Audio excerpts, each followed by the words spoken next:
With the King Charles coronation coming up quickly, the pressure is definitely on to make sure everything is perfect. But with the event being so huge for the royal family and royal fans, will some of the family drama be able to be pushed aside? Hey guys, I'm Go Wrong with the coronation. Let's get into it. Number 10, the performance dropouts. The coronation is coming up quick, and luckily it looks like they finally have bands lined up to perform. King Charles definitely had some difficulty when it came to getting a musician to perform, with many making excuses as to why it wouldn't be possible for them due to scheduling conflicts. With some of those people being Adele, the Spice Girls, Harry Styles, and Ed Sheeran. Experts believe that the actual reason for these big names declining is that they don't want to be associated with all the scandals that the British royal family is involved in. A publicist for some of the big names told Rolling Stone, the royal family have faced a number of PR disasters in recent time, and anyone performing at the show would have to consider whether there would be backlash from appearing amongst their fans. With the fear of losing fans, some people are worried about the headliners from the current lineup backing out last minute. So far, Andrew Lloyd Webber, Ollie Murs, and Lionel Richie are among those who have agreed to perform, but until they're actually on stage, the fear is still pretty real. Number 9, Harry and Meghan. With Prince Harry and Meghan being involved in quite a bit of drama and making headlines, it's believed that the royal family is nervous about their presence at the event. From the book release to the Netflix special and the tell-all interviews, many are left wondering if they're going to be invited at all. But after quite a bit of speculation, it looks like Harry will be attending the coronation alone, without his wife or his children. The palace has stated that Meghan will stay at the couple's house in Southern California. There's been constant discussion throughout the past few months whether Harry would be allowed to wear his military uniform and where he would be allowed to sit. Many are also wondering if he will meet his father and his brother face to face and what that would look like. But will his attendance overshadow? Seems like the royals are concerned. An insider close to the family told Entertainment Tonight, the big concern is the chaos that could overshadow the coronation if they do attend. No one wants to see the focus taken away from King Charles, with the press focused on Harry and Meghan. They went on to say, the fear is if they do come, more private matters could be made public. So efforts are beginning to prevent that. Could Harry's attendance cause some drama? Many do seem to think so. Number 8, the price tag. This is something that is really looking to rub the UK public in the wrong way. The coronation is such a lavish event that you just know it's going to be pretty expensive. Even though Charles has insisted that he is being very money conscious, considering some of the UK residents are struggling with the cost of living. But regards to taking steps to lower the cost, it's still looking like it could cost close to £100 million. Queen Elizabeth II's coronation in 1953 cost £1.5 million,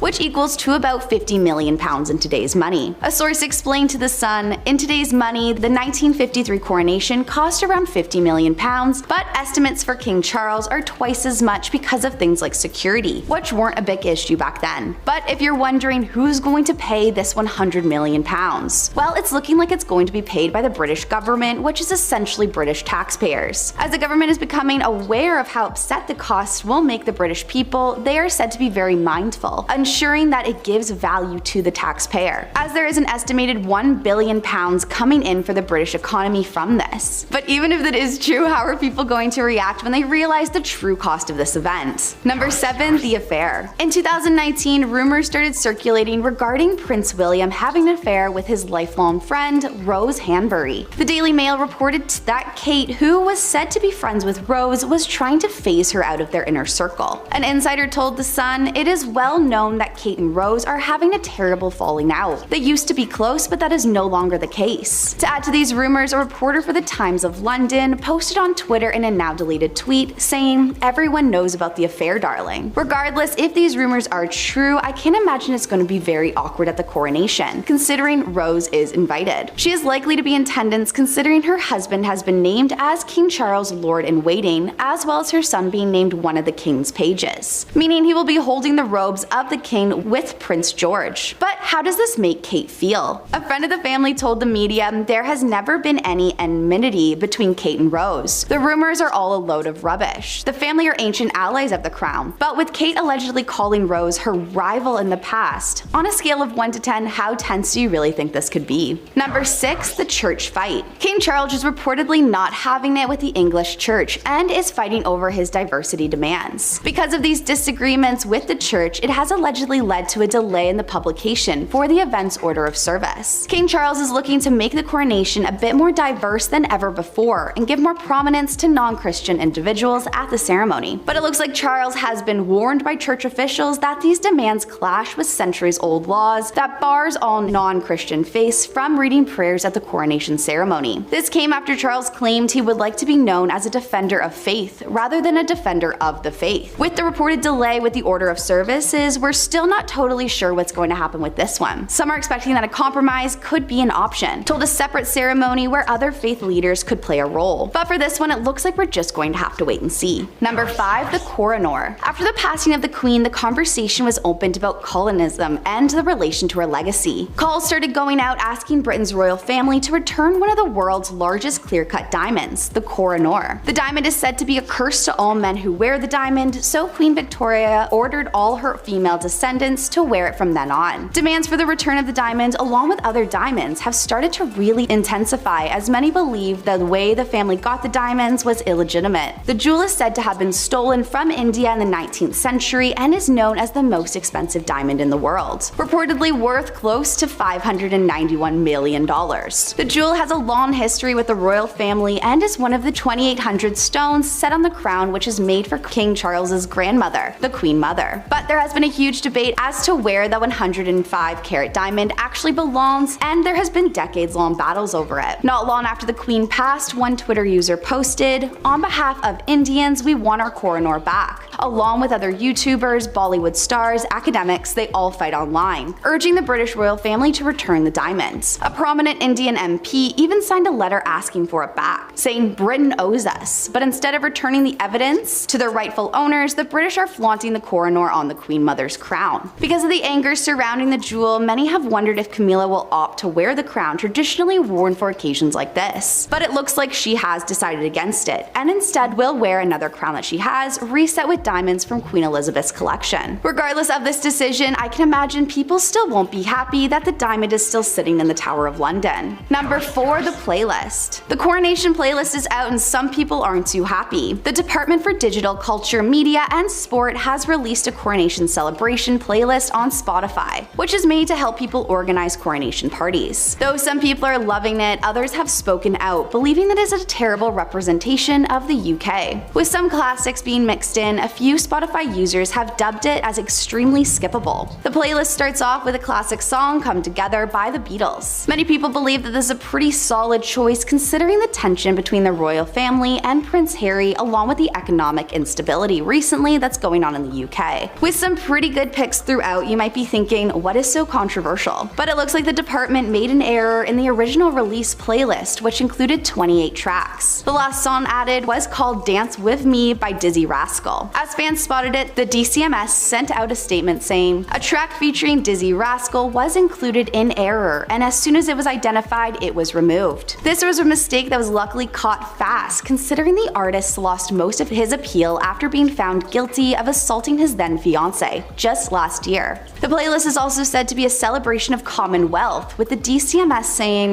the playlist has been created to celebrate British and Commonwealth artists ahead of the upcoming coronation. Listeners have questioned this though, noting that there really isn't much Commonwealth representation at all, and it's pretty UK dominated, with only 3 songs being from out of the UK. On top of this, there are only 4 non-white artists and 6 songs that are performed by women, leading people to believe it wasn't really thought out at all and more or less just kind of thrown together. Euronews reported the playlist doesn't sit well with the fact that it's a collection of songs supposed to celebrate a new monarch, but also a country and its people. It's very one note and depressingly uniform. With people already getting upset before the event even takes place, I'm sure it has to be a little worrying for King Charles. Number 3. Breaking tradition. Tradition is a big thing for the British royals, but could Kate Middleton be deciding to go a different route? One jewelry expert seems to believe that Kate might opt out of wearing a tiara during the coronation. The expert told People, tiaras are worn by nearly every royal lady at the Queen's coronation in 1953, as well as lots of aristocratic women. But times have certainly changed in 70 years. Many believe that King Charles may be ditching old traditions and planning a new and modern coronation. But not everyone is sure which way this will go. The expert shares, "I'm certainly hoping to see some coronation tiaras, but it's possible that Charles is following the example of some of his European counterparts and setting a daytime formal dress code." But as rumors continue to circulate, an insider revealed that the conversation about this is still ongoing. Number 2, bad grandfather. So it's looking like King Charles isn't going to be having his grandchildren Archie and Lilibet at the coronation, and some are questioning his role as a grandfather. With being the children of Prince Harry, many have some questions on what the real reason is for the lack of invitation. Recent reports have suggested that it could be their age, and they're maybe just a little bit too young to participate. But this decision has definitely left a bad taste in some mouths. One Australian journalist came forward to share her opinion on this decision. She said, "The king has left his grandchildren out, and that is a huge mistake." She continued on by saying, "How can the king bring a politically, culturally, and socially fractured Britain together if he doesn't even have it in him to bring all of his grandchildren together?" Others have argued that the children are innocent in this whole fight between the family, and even have claimed that by excluding them, this can make the family feud last generations. This has pushed some onlookers to believe that he really is going to back his claims and bring everyone together. With one journalist saying, "Charles so very clearly wants to be on the right side of history, but all that hard work and forward-looking sweat and effort could be about to be undermined by a 3-year-old and a 1-year-old. Guess we're gonna have to wait and see what happens on the day, but it's looking like he could get a pretty bad label if he leaves out his grandchildren completely." And finally, in number 1, we have the balcony. It has been decided that the only working royals will be allowed on the balcony on Coronation Day, and will show his idea of a slimmed-down monarchy. Looking to show the heartbeat and future of his family, it looks like there really is no place for Harry. The balcony appears to have William, Kate, and their 3 children, totaling up to about 15 people that are going to stand by the king on the balcony. According to palace insiders, this decision hasn't stopped Harry from allegedly demanding he be included, as he is part of the family. But it looks like that just won't happen, and it's also speculated to be banished from appearing next to Charles at all during his big moment. With Harry reportedly not too sure about this, many organizers are just hoping there won't be a big scene. Well, that's all we have for you guys today. Let us know in the comments below if you'll be tuning in to watch the event, and we'll see you in the next one.